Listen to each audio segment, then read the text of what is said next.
As far as the military is concerned, it's been known as shell shock during World War I and then combat fatigue for World War II. PTSD doesn't just happen to combat veterans. It can occur in all people, all ethnicity, nationality, or culture, and at any age. PTSD affects approximately 3.5% of adults every year, and an estimated 1 in 11 people will be diagnosed with PTSD in their lifetime. Women are 2 times as likely to have PTSD as men. There are ethnic groups, U.S. Latinos, African Americans, and Native Americans are disproportionately affected and have higher rates of PTSD than non-white Latinos. Or non-Latino whites, I'm sorry.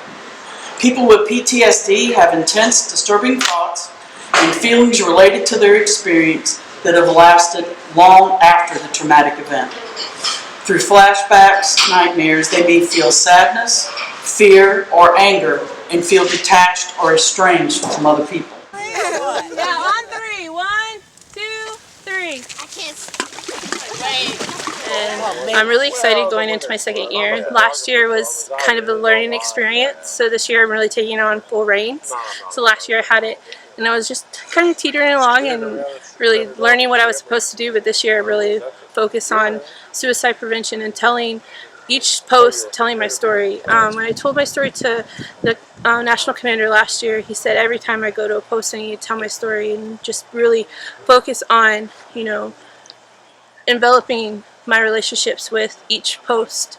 And it's a powerful thing to do now because it enhances that younger voice and enhances the reason why I joined the American Legion. And, Rick come to me and he's like, hey Doug, I've always been looking to be with the veterans, but I started out with the motorcycle clubs and to see if I could find that yearning I had. And then Rick comes to me and he says, Doug, I think I got what you need. And when I joined Post 135 and then I joined the Legion Riders, I started seeing what it meant to really help veterans, and that's what I'm out to do.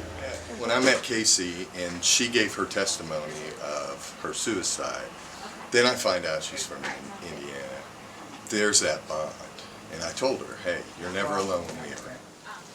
I don't want to get emotional, but there's a lot of people out there that are alone, and they don't know that they have us to take care of. It's okay, brother. So when I hear people hurting, we're veterans, we got to take care of each other. And I think, when people are at the end and they have nothing else, and they're a veteran, they got us, and they got to know that, and we got to get that out.